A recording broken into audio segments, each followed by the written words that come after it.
د خخولو 19 مراحل. په قبرستان کې قبر داسې په ځمکه کې کیندل چې الته بل قبر نوي.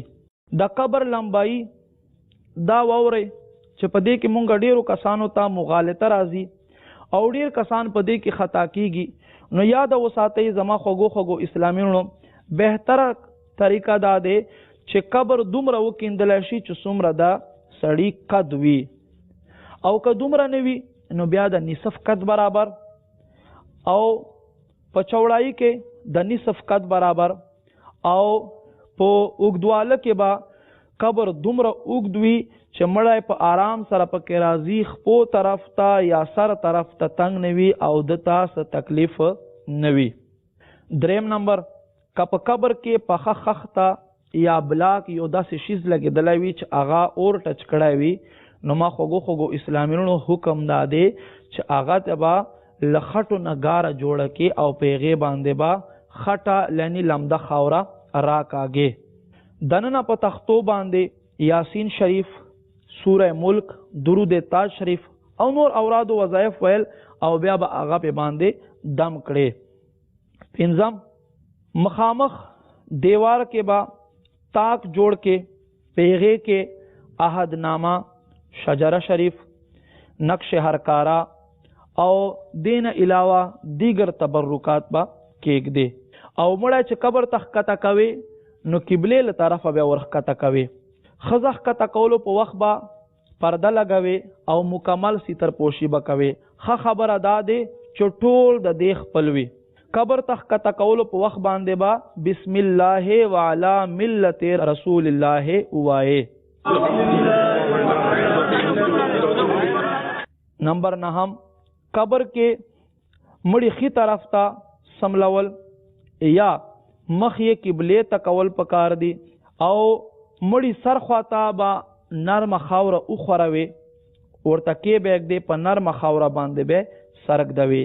چیرته ځمکه ښکته اوبره وي هغلته بیا نه سملوي، بلکې په دې سره هم مړي ته تکلیفي پکار دا دی چې ځمکه ورله صحیح کې او نرمه خاوره سر ته، بلکې ښه خبر دا دی چې ټول بدن ته خورا وره وګرځوي. او 11 نمبر، خخولو نه وروستو سر طرف ته به خاورې ورواچوي په لاسونو سره، بله پر ډکه کې، او دا الفاظ به ادا کې منها خلقناکم. دویم ځل چې لپاره ډکه وي نو دویم ځل به دا ووایې وفیها نعیدکم، او دریم ځل چې خپله لپاره ډکه کې نو دا الفاظ به ادا کې ومنها نخرجکم تارة اخرى.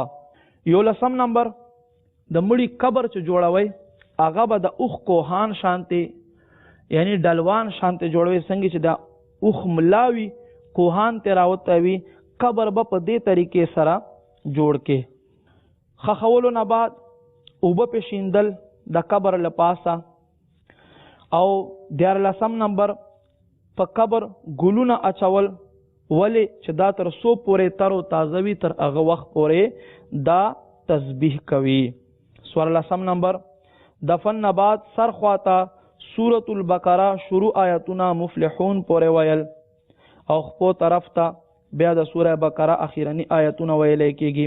الف لام میم ذلك الكتاب لا ريب فيه هدى للمتقين الذين يؤمنون بالغيب ويقيمون الصلاة ومما رزقناهم ينفقون والذين يؤمنون بما أنزل إليك وما أنزل من قبلك وبالآخرة هم يوقنون أولئك على هدى من ربهم وأولئك هم المفلحون.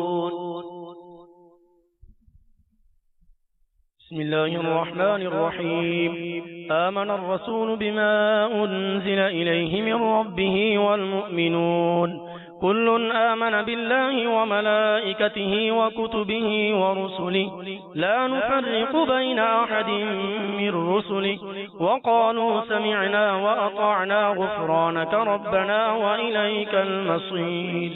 لا يكلف الله نفسا إلا وسعها لها ما كسبت وعليها ما اكتسبت ربنا لا تؤاخذنا إن نسينا أو أخطأنا ربنا ولا تحمل علينا إصرا كما حملته على الذين من قبلنا ربنا ولا تحملنا ما لا طاقة لنا به واعف عنا واغفر لنا وارحمنا أنت مولانا فانصرنا على القوم الكافرين. پنځلسم نبات تدفین نبادا تلقین کول مړی ته به تلقین وکې. تلقین به په دې طریقې سره کوي داسې به ووایې درې ځله اے فلانیا د فلانی بچیا، یعنی مور نوم به واخلې ورسره، او درې ځله به دا ووایې اے فلانیا د فلانی بچا، اے فلانیا د فلانی بچا، اے فلانیا د فلانی بچا. بیا به ووایې اذکر ما خرجت من الدنیا شهادة ان لا اله الا الله وان محمدا عبده ورسوله وانك رضيت بالله ربا وبالاسلام دينا وبمحمد صلی اللہ علیہ وسلم نبیا وبالقرآن اماما. یا زمزم رضا اتاری بن نور جہان، یا زمزم رضا اتاری بن نور جہان، یا زمزم رضا اتاری بن نور جہان. اذکر ما خرجت من الدنیا شہادت ان لا الہ الا اللہ وان محمدا عبدہ ورسولہ صلی اللہ تعالی علیہ وآلہ وسلم وانک رضیت باللہ ربا وبالاسلام دینا وبمحمد صلی اللہ علیہ وآلہ وسلم نبیا وبالقرآن اماما. شپاړسم نمبر دعا او ایصال ثواب کول.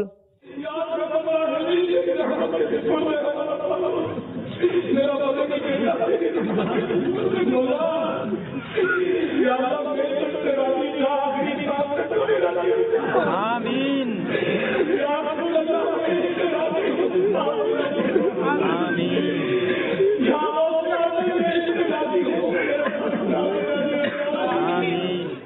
او اولسم نمبر سر خواتا ودریدل او آزان کول.